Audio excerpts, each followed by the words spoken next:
as Joshua and I were thinking and talking about the conference this year, I got kind of uncomfortable because he was getting angry. We were talking about the various sessions, and he's just getting angry about, the slow pace of change in the legal industry, not necessarily in KM&I, but in the legal industry in general. And he goes, I got an idea.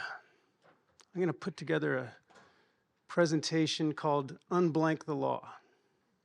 I can't say that because I don't say those types of words. And I said, how about something a little bit more PC, maybe Untether the Law? And he said, okay, we'll do that. So with that, Joshua, please take it away. Okay, everybody, I'm going to take us to the drinks. Like Patrick said, well, first, I just want to make sure this thing works. Okay, so I'm going to walk around because it's the end of the day and I can stay awake if I do this. Like Patrick, so a very quick thing, this idea of Untether the Law, this is a cheap plug. This is also the theme of this year's College of Law Practice Management Conference. It's going to be a 2-day event in DC, hosted by Sidley. Thank you, Sidley. The College of Law Practice Management is the only organization legal that brings people together from the management side of law firms from all roles. It's super interesting. There are passes available if people who are not members of the college want to attend. It's going to be a lot of fun, and hopefully this entices you. So I was talking to Patrick about it, and he's like, you have to turn this into a presentation at the conference. And Patrick knows I don't like putting a lot of work into this stuff because I prefer just moderate off the cuff rather than, pull a Scott Rechtschaffen and work really hard at a presentation. So I've been working on this damn thing, and I'm going to take you through it. Here's what we're going to cover, okay? I'm going to talk a little bit about history. We're going to pivot to the hotel business briefly. And then, because I wrote it, you're going to indulge me. I'm going to talk about pro wrestling because I love pro wrestling. And most of what I know in business is analogous to what I've learned over the years from pro wrestling. And then we're going to blow shit up at the end. And then it's going to be cocktail time. So here's your short history lesson. Everybody, so many people here from law firms. We actually have a term for large law firms called big law. Okay, so there's a super, by the way, I talk around this stuff, but this article is super interesting because it goes into the history of large law firms. And one of the things I found fascinating is that back in 1872, there were 15 large law firms in America, and they all had more than 4 lawyers. I thought, well, that is really cool because that indicates that at some point long ago, our ancestors thought there's got to be a way to make more money at this. 4 just isn't enough. And so lo and behold, and I did not know who figured out how to make money like your firms are all making today, and it was Cravath. And Cravath pioneered the leverage model of having partners and associates. And they did that in the early 1900s, over 115 years ago, was the last interesting development in the legal profession. And so I sat down, as Patrick knows, I am wont to bitch and complain on a regular basis. And so I thought, why? What is holding us back, right? How is it that for all intents and purposes, we're all still living in Cravath's world? And so I thought, you know what? There's got to be something I can learn from the animal kingdom. I mean, what? Because we talk about innovation, we talk about all this stuff. And I thought, what could we learn? So I did a little research on evolution. And I actually wrote in the term slow evolution because, honest to God, if the last interesting thing that happened from a business standpoint happened in the early 1900s, that's pretty slow evolution. And so then I went to Google, and it has this new AI thingy that really saved me a lot of time because that actually references 3 different things. And I thought, holy shit, They're describing law firms. So what leads to slow evolution? Stable geologic and climatic conditions. Okay, so what does that mean? That is your state bar associations. Okay? We are a self-regulated industry with barriers to entry, and almost by by definition, by the way, I should tell you all, I'm not sick. I'm genetically inferior, and I got a cold a month ago, and I coughed for another 3 months. So just so that you, like, honestly, so nobody's getting COVID. I don't have tuberculosis. You're all safe, all right? Small population size. Look at the size of the biggest law firm in the world. It's something like 15,000 lawyers. It's a mid-size business in the real world. So we have small population size and recombination-driven evolution. You know what that is? Laterals. It's laterals and it's firm mergers, right? So we meet all the conditions for slow evolution. So what's interesting here is you probably all recognize SpongeBob and Squidward, and because they look fundamentally the same 100 years later, just like we do as law firms. But there is a difference. There's one thing that I really started to focus in on when I was thinking about this, and that is that when you go back to the Cravath model, when you go back to our four-lawyer world from the late 19th century, around the 90s, and then well into the 2000s, we started doing something we'd never done before. And that was, there's this moment where someone said, my law firm's getting too big, and maybe I don't have the experience to be the head of finance when the entirety of my experience is being a practicing lawyer. And maybe I shouldn't be the head of marketing. And maybe I can't run facilities because even though, let's be honest, we all know we're the smartest people in the world and we can really do anything, and nobody actually does a job better than we do, but we're busy because we're billing and because we want to make more money, we're going to hire people to come in on the administration. Those people in other businesses are known as professionals. And those business professionals in other businesses actually play pivotal roles in the operations and strategic direction of those businesses. And they contribute to making decisions that are not made, don't tweet this, by the factors of production in the business, which is your lawyers. So what we did was we hired these professionals. And then what we said was, we really like you. We think you're really good with numbers, right? You know how to use a spreadsheet. You know how to put on a marketing event. You know how to get us into the league tables. So we're gonna hire you and all that amazing experience you bring from not having been a lawyer, and we're gonna pay you lots of money. Like, we're gonna pay you more money than you would make in a corporation. And the only trade-off is that you're gonna live in a siloed box for the rest of your professional career. And even though we're going to pay lip service to you and we're going to give you a C title, except for Andrea, who somehow got to be a partner, you're not going to direct this business. And you're not ultimately going to make the decisions. And if you do something to piss us off, we're going to ditch you because you've overstepped your bounds. Nonetheless, this Faustian bargain is good enough for a lot of super competent people. And so, even without actually having thought it through, we have filled many law firms with incredibly competent professionals.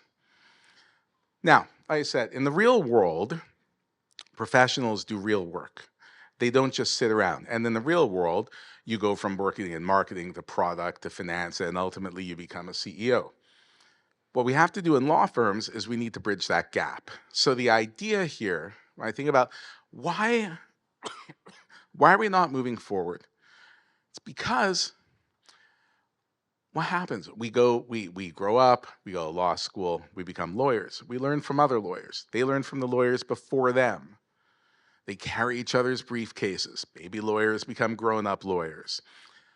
The experience from business professionals from the outside can be transformative to law firms if we choose to integrate them and become a genuinely professionally integrated organization instead of an organization with lawyers and non-lawyers. Because what we have in those individuals is a significantly untapped resource, right? The definition of economic inefficiency is that you are not maximizing the use of the resources that you have at your disposal. So here's my detour to hotels. I want to use this is an imperfect analogy, but it's just interesting and something that I was fortunate enough to live through in the late 90s. When we were kids, when those of us who are 50 or older were kids, there were hotel chains. And you could be pretty sure that the Holiday Inn that you stayed at with your parents was owned by Holiday Inn. You could be pretty sure because those hotel chains, the biggest hotel chains you could think of, would be dwarfed by the hotel brands that we have today. How did that happen? How did we go from a relatively stable hospitality sector to a place where we've got these mammoth global corporations? And the answer is somebody, a professional, came up with an idea. And the idea was real estate investment trusts, REITs. So when REITs came into being, that's where I said I was lucky. I used to work at a place called Canadian Pacific Limited, which had a hotel company called Canadian Pacific Hotels, which then merged with another hotel company called Fairmont. And then they said, we're going to ditch all the properties, 30 at the time. And that was a big hotel company. And they moved the hotels into a REIT. A REIT is a stable investment vehicle. It is the opposite of a growth vehicle, right? It's like owning a bond. You're a unit holder in a REIT. You own a bond. It delivers a return every year. What did that allow you to do, though? This is a New York Times article from 1996 because Marriott, not the Marriott we know today, the old Marriott, spun off its properties into a REIT. And when the hoteliers were able to, what they did was they said, we need to focus on what do we really deliver? We deliver service. We deliver hospitality. We want to differentiate ourselves and our brands on the basis of service. What is dragging us down? And they made a decision that would have sounded absolutely insane to anybody before that, which is a hotel company that doesn't own hotels. And they did it. And they're enormous. And they're global. And you know by the brand what you're getting from that hotel. So let's get back to law firms. Give me 1 second, let's just have a sip. Moving to the grand finale.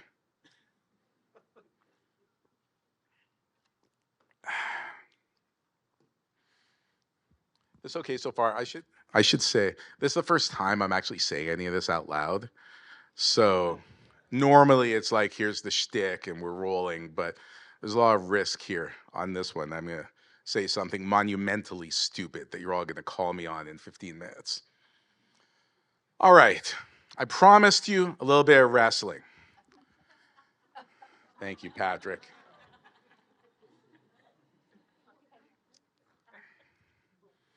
Pro wrestling, give you another lesson, evolved from carnivals. So a wrestling promoter is basically a total carny. I feel comfortable saying this because a lot of you have watched a good review of one of the worst human beings in the world on Netflix over the last few weeks.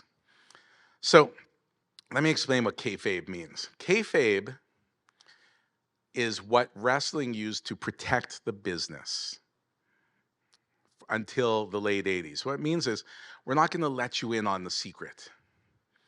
We're going to pretend. We don't want anyone to know that we're pretending to fight. In fact, when wrestlers are competing in the ring, the heel and the babyface are constantly working together. The goal is to tell a story through competition, most importantly, without anyone getting hurt. And everyone makes money when they're working together. That is an important lesson from pro wrestling. It is, ironically, the same philosophy that underpins law firm competition. This, ironically, was published just last week, this article. So, we talk about competition amongst law firms, but I want to come back. I want to ask you a question. Hands up. How many of you have ever gone to management to make a business case for a project, to buy a piece of software, you name it? How many of you have to go to management, say, this is what we want to do? Okay. And how many of you have had a slide in there that has a title that says peer firms? What kind of competitive environment defines your other industry leaders as peers? Peers don't compete. Peers work together. Peers are trying to lift it all together, right? And so I know that some will disagree. I spoke to some people about this. They're like, no, but if you heard within our firm, they're talking about taking this client from here and this client from there. I'm like, okay, that's wonderful. I get that. But that's also kind of bullshit because it's fake competition, right? It makes you feel good, right? I mean, no problem. Put on your damn Patagonia vest and talk big talk about sweeping into your RFP pitch meeting. But realistically, it's not legit competition. So here's what I'm going to suggest. If we were really interested in moving this forward, it's going to get ugly. I found it very interesting. This is by no means a critique. I found it very interesting, as the last panel discussed AI, that at no point did anyone say, and we're going to use this to take over a market. And this is our chance to reconfigure our business model. See, most people are familiar with Schumpeter's creative destruction. Sometimes it happens within a company. Apple chose to destroy the iPod, right? They knew what they were doing. My little iPod Nano just got, what do they call it? They killed it last week, right? Unsupported, whatever the hell they call it. That was a great little thing. It's also irrelevant because it's on my watch, right? So I am not, look, the point I'm trying to make here is not that I think it's bad that we live in a cushy industry where we make good money and everybody, and look, I know a lot of the firms in this room, okay? I know the buckets of dollars that fall from the sky from your clients. I see your margins and I know how you're maintained, and I know how they have to be maintained. But at the same time, what if somebody blows that up? Like, here's our we all know the fundamental problem, right? We can't invest. We can't invest in law firms. Checking my time, I'm good. Okay, so we can't invest in law firms because of our structures. Because no matter how much money you make in a given year, it's got to be dispersed. And I know a handful of firms that would lose key partners if their profit margins dipped below a certain level. But imagine a firm that chooses to think longer term. So here's what I want to just put out there. It's a few ideas. All of this ties back to the business professional piece, which is we're not smart enough to figure this out because we don't have the experience that they have. So once again, I want to remind everyone, our firms are filled with people who once held jobs in actual functioning businesses in competitive markets in the real world. And then they came to us, and we put them in the box, and they get us in league tables, and they run the numbers, and they suffer through 3 months of partner comp meetings in order to make sure that everybody's diaper is clean at the end of the process. But it's possible to do more. Here's a thought. Let's think about AI for a second. I want to think about what I was thinking about some of what we saw, what we look at in the industry. When you look at others, they say, how are we going to use AI? Netflix is going to use it to try to dominate on the basis of recommendations, right? Amazon is trying to use it for a whole bunch of different purposes. We're using it for drafting tools. But what if your firm said this? We're getting really efficient. So we worry about stuff. What if we don't worry about it? What if I said, here's the thing with AI. I posit, I'm making this up, by the way. 5 years from now, we're only going to need 30% of the number of associates that we have today, because the business model is a leverage model. Secondly, the people who own the businesses are the ones that take the money and want to take the money. So I'm sorry, but again, pure economic interest, I don't actually care about the next generation learning and coming up, because what matters to me is now. That's where our economics work. What if a firm said, you know what, we're only going to need 30% more associates. We have a really impressive competitor out there, and we're going to buy them. We're not going to merge. We're going to buy. And what happens in the real world when two companies come together? They fire everyone. They purge all of the excess resources. And they grow. And they grow because they're taking market share.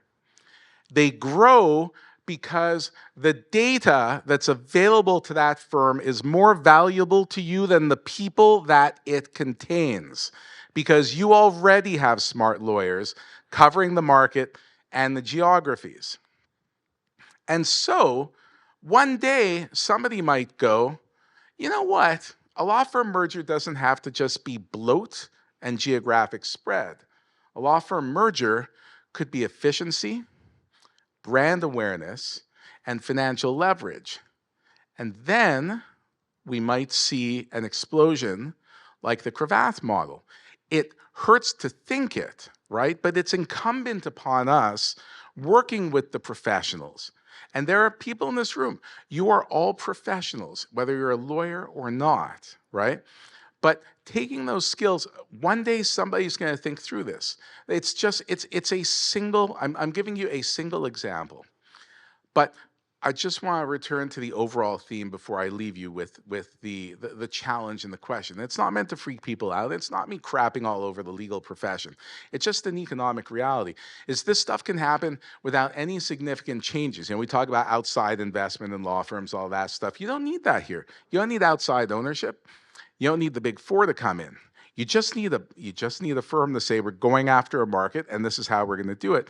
And we acknowledge that we don't need all of the human resources, that we can deliver on the basis of a smaller number of factors of production by leveraging data, analytics, and AI.